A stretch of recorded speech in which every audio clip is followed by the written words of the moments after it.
Hi, welcome. My name is Marc Risby. I am here with Joe. I'll introduce properly in a moment.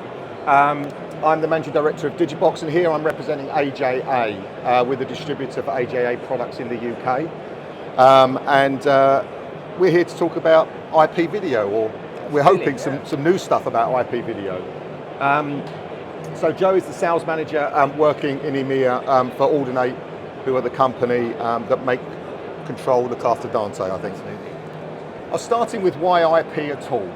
So we're here talking about a Dante, but we really wanted to talk about where IP came from. Why should we be using IP at all? And a little quick reminder for people there.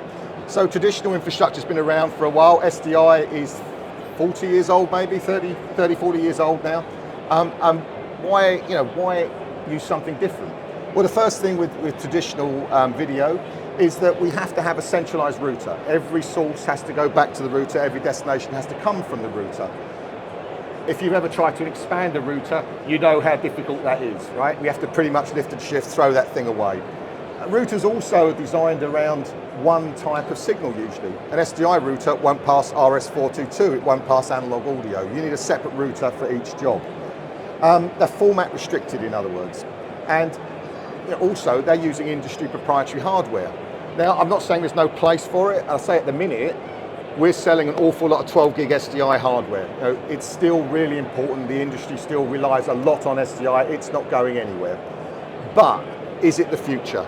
And where we are, we're using industry proprietary hardware that only works in video and audio. You cannot use it for anyone else. Now, the problem with that is that we're on a different curve, technically speaking, to the IT world. Someone told me once that the whole of broadcast, post-production and film is worth less than printer ink. Now, my printer cartridge is 150 quid these days, so that actually doesn't sound that unbelievable. But we're in a position right now where our industry is quite small. So if we move to IP, we're able to leverage the IT industry's R&D budgets. We're able to use off-the-shelf hardware. It's taken a long time for hardware to become good enough radio for audio and for video, because we really care about quality of service in a way that perhaps other industries don't. So what we can now do is steal the good bits of IP and use it for ourselves. So that's what we've been doing. And if we're using IP infrastructure, we can change the way our systems work. We don't have to wire everything back to one place, because it can be moved around. We can have switches where they need to be and links between the switches. We can save cable. The thing that a lot of video people forget is that IP is bi-directional. I don't need a cable in each direction. I have one cable that does both jobs. If I'm on a camera, I get return video, and I get that for free without a cable. So IP has got a lot of good reasons, to be there. And it's format independent. Over the same piece of cable or fiber, I can put audio, video, control, tally, everything over one cable. And if I go from HD to 4K, same cable. All I'm doing is using more data for that same job. So that's one of the main reasons that we are, that we're here and that we're using IP. So format-wise, there are a few out there already. First of all, SMPTE 2110. That's the format that was originally launched. I think it finally got ratified in 2017. It's initially an uncompressed system. It's very complicated. It's got a lot of useful features though. It's using PTP, timing for example. It's very low latency, and it's the only true standard in IP. So all of the other things I'm about to talk about are protocols, and they're published. They may even be free to use, but it's not a industry standard. The only one that is SMPTE 2110, ST 2110. But it is the only place to go if you want to be perhaps a large-scale, low-latency, standards compliant, across all vendors. And coming out soon, and it's been talked about a lot, is IPMX, which is kind of a subset of 2110. IPMX takes a lot of the standards and good things out of 2110 and makes it a little bit easier. So it can remove PTP, for example, which makes it simpler on the timing, simpler to deploy. And it comes out the gate with compression, which brings your bandwidth down significantly. So what that means, one of the things with 2110 is you're dealing between 1.5 and 12 gigabits per signal. It's chunky. So the switches that we're using are large, They're industry, carrier grade switches, if you like, from the IT world. They cost a lot of money, but they are stable and well known. NDI, not a standard. NDI is owned by VisRT, previously NewTek. It was the architecture that they built their products around for quite some time. It was launched at IBC 9 years ago. I mean, come on, in data terms, that's a lifetime ago. It's been around. NDI is on version 6 now. So, it's quite mature in terms of where it's been. It's an open system. It's in lots of places. AJA, for example, make a bridge NDI product, which is a sort of, very, very high quality, multiple channels interface. It's been going for, quite a few years. It's a big ecosystem. So, it's out there, very widely deployed and royalty free. It's compressed. It's not a standard. So if you look at these two systems that are out there, they found their own places. NDI is also software and hardware deployable. So when Microsoft added NDI to Skype, they added 1.5 billion users overnight. Not many people can say that in broadcast. So, it exists, it's been out there, and predominantly in AV, but now, certainly post-COVID, we've seen more and more of it in broadcast hands as well. So, why do we have a new player? Dante's been around for quite a long while. Audinate's been around for a lot of years. So first of all, can you tell anybody here who doesn't know who you are, sure, what you do and what you're known best for? Yeah, absolutely. So Audinate around the late noughties, around 12 years ago, 13 years ago, basically developed technology which allowed the transmission of uncompressed audio in real time across networks. Something that now we perhaps take for granted a little bit, but actually at that time it was pretty revolutionary. To Mark's point a moment ago around kind of the benefits of IP, once upon a time in an audio domain we were, still are to some extent, plugging in XLR cables, doing point-to-point patching, and you'd have lorry loads of trucks turning up with multi-cores that often still needed repair before they could be used, and the whole thing was a real operation. So the benefits of moving to a kind of network-based infrastructure were absolutely clear, especially in the audio world. And Dante was kind of, I guess, the first protocol provided by Audinate to really kind of provide a 360 holistic approach to delivering that capability across multiple manufacturers and providing that kind of consistent workflow and that consistent management experience, so engineers and users could get their systems off the ground and running quite quickly.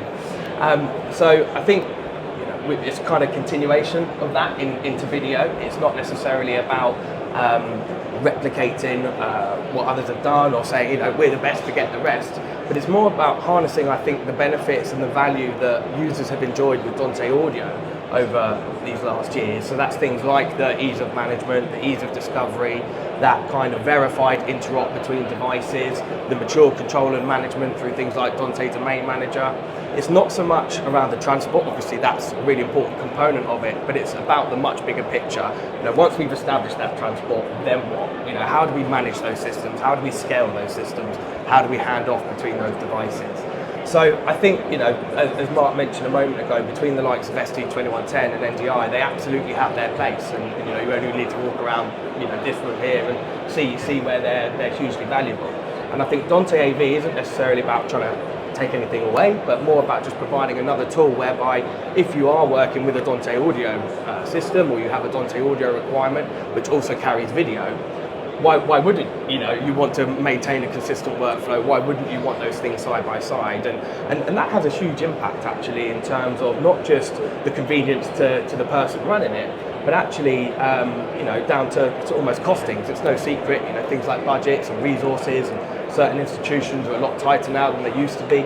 So having a kind of skill set which can be applied across multiple disciplinaries is hugely valuable, and not having to stand up a separate network because packets fight each other, and not having to have multiple engineers, one who's proficient in NDI or ST2110 and then someone else who's doing Dante Audio. You can finally bring those two things together, and I think that's hugely powerful.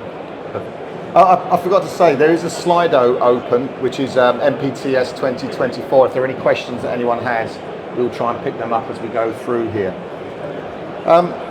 So, Is there just one Dante video? Is there more than one? How does that work? Unfortunately, Mark, as you know well, we're not quite as blessed with video as we are with audio. The data rates are much higher, and so naturally, if you are working in an uncompressed domain, on 1 gig networks, or you don't have a massive bandwidth infrastructure available, you have to introduce compression. And introducing compression involves a codec. So in order to deliver that interop, it is necessarily to maintain consistency across the codec you're using. That's a given. So what we've done is, rather than kind of, try and ram one thing as the kind of savior of all solutions, is we've got 3 different flavors for different applications. So if you do have a streaming requirement, which is largely based around kind of H.264 or H.265 based devices, so things like PTZ cameras, then you can use Dante AVH to manage those streams, receive those streams, decode those streams, and Dante Audio interfaces with those devices just in the same way that you're used to. So Dante AVH is brilliant if you're kind of got UC&C applications, if you're streaming stuff outside of a venue, great for education, lecture capture. And then at the kind of other end, if you like, which is where our wonderful friends at AJA come in, we have Dante AV Ultra. And Dante AV Ultra is kind of our, solution for more demanding applications. So it's very geared towards live production. You've got super duper low latency, 8 milliseconds between endpoints, support for HDR. And the AJA product in particular is really exciting because they actually spent a lot of time and investment in getting kind of the GenDoc capability from SDI fully packetized and carried forward into the system. So they can still achieve that super latency even on GenDoc, and that's quite unique, I think, and not always found in other products elsewhere. So yeah, that's something we're particularly proud of. I mean, that's our first test, right? The first beta we've been playing with. We were the first people to run this in Europe to test it out. Sub-frame latency in an IP end-to-end system is phenomenal, and the quality of the codec on there at the bit rates that we're achieving. One particular area we've had problems with is live audio. So if you're doing events and you've got big LED screens, you're running processors. Some of those processors are putting 2, 3, 4 frames of delay in. You've got a couple of frames here and there in the camera. So we have been seeing glass-to-glass delays of maybe 12 to 15 frames. Now, if you're watching a live gig and you're watching a guitarist and a vocalist and you're watching a drummer, I'm sure I'm in a room full of good people here where that jars because you're watching this thing and you know it's out of sync. Bringing that down with these products and with AV Ultra, we've seen the IP bit, the transport bit just disappear, and we're in the realms of where we were with copper. So it's phenomenal, and we found, talking to events people particularly, they were already comfortable with Audinate, with Dante for audio. That's what the backbone of a lot of systems, kind of came from. And it's something that we, I guess, are remembering here, that it's the same connector. We don't really care what's going over. It can be Dante Audio, it can be Dante Ultra, but it can also be NDI. It can also be control. It can also be just plain Ethernet. You can have all of that over, your internet traffic even over the same thing. And we couldn't do that just a few years ago, right? So you can mix and match whatever you need, and that's got to be the strength. Yeah, absolutely. And I think that's kind of key to what we were saying earlier, Mark. It's not about necessarily trying to replace anything these guys are doing. I mean, we were having a conversation a moment ago, weren't we, where we were saying, well, actually, there's nothing to say in a live production. You might bring your cameras in via NDI and then broadcast to the screens using Ultra. You might use SRT to stream it out over the internet. It's not about kind of finding, we often have conversations and people say, who's going to win? Who's going to win the protocol race? Who's going to come out on top? And I genuinely believe, as someone who's kind of watched this market mature a lot over the last kind of 7 or 8 years, is that I don't think there will be one winner. I think we'll get to a place where actually people have a preference to kind of use certain technologies for certain applications, and that's the way it kind of should be. Well, we kind of think that's new, but AJA exists to convert between different standards and different connectivity formats, different transport. There wouldn't be half the companies in this building. One of the things we're useless at is coming up with one standard that fits all applications. As an industry, we're terrible at that. We went from having, two standards of standard def, 525 and 625, and we went to HD and we came out with 15 versions of it. You know, we're universally crap at that. And I think, you know, just recognizing that having an IP layer and having skills in that area just makes life easier. We're mentioning it, I think, do you have an opinion on, you know, how we get people from our industry trained up? Because, you know, there are a lot of people that have got video skills but may not necessarily have IP skills. You know, are you seeing people, you know, cross-training? Yeah, massively. And I think one of the great things about, you know, Dante AV is that if you've ever used Dante Audio, which hopefully, you know, many of you have, you already know how to use Dante Video. In terms of the workflow, in terms of, you know, opening up Dante Controller, discovering those devices, creating that one-click routing and patching, it's exactly the same as what you do with audio, except now you have a video channel exposed. So the good news is that if you have some experience and training and familiarity already, none of that's changed. It's all exactly the same. It's just another media type that's available to you. But if you do want to train, you know, if you do want to get more expertise and cement perhaps a deeper knowledge, I would say training is something that you know, Ordinate have a huge heritage in. Coming back to kind of perhaps some of those earlier years, you know, people would kind of look at you like you'd gone mad if you spoke about putting AV stuff on an IT network, and you know, certainly the in-house IT teams would freak out and say, you know, you want to do what? So it was a very alien concept then, and again, thankfully we've moved past that. But in order to move past that and get to where we are today, Ordinate had to do a lot of education and a lot of training on just basically networking fundamentals. So, you know, IP addressing, DHCP, layer 2 versus layer 3, all of that good stuff. And over the years, we've really refined that material. It's all available online. Anyone can access it. We've got lots of webinars that you can watch back. We do training courses as well, so you become certified. I think there's VIXA credits associated with that as well. And we also do kind of a Dante mastery class. So if you are already a bit of a power user or you have a lot of experience with Dante, but you find yourself working with very complex projects, then we have an in-person mastery class which takes place at certain dates. You can find those on our website. So you can actually come and really use this equipment in anger and deal with quite challenging use cases. So there's lots of different ways that you can tap into that knowledge. We have so many people that just kind of do some of the earlier courses just to build up their networking knowledge. And we also have a Dante AV specific course as well. So if you want to become more familiar with Dante AV and how kind of that fits in, then you can tap into that as well. And I think that's about half an hour, 40 minutes. Okay, well, and it's certainly something we're seeing a lot. We're working a lot with the AJA channel on IP, just fundamentals and general fundamentals, and it's something that if you've not already got involved, you know, there are lots of IP courses out there now to help that the industry are running, and we're always happy to help with that as well, because, you know, we're doing very big live environments, and it's, you know, it's absolutely key. Capacity planning, something we never had to do with video. That just meant how many ports are on the router.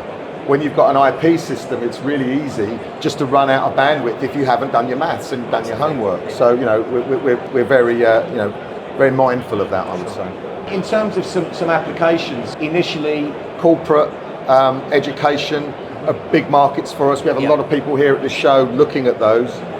You know, in terms of you know, where we sit, where we fit, where it works very well. I've noticed, you know, with the boxes that with the AJA boxes that we're doing, we're seeing implementation of things like infrared and camera control in. That fits in with the protocol as well, right? Yeah, absolutely. So one of the great things about Dante AV Ultra is that, as well as being able to kind of transport your audio and your video channels from those encoders and decoders, they actually have embedded USB and serial and IR as well. So you can route those, again, just with that one-click routing from Dante Controller.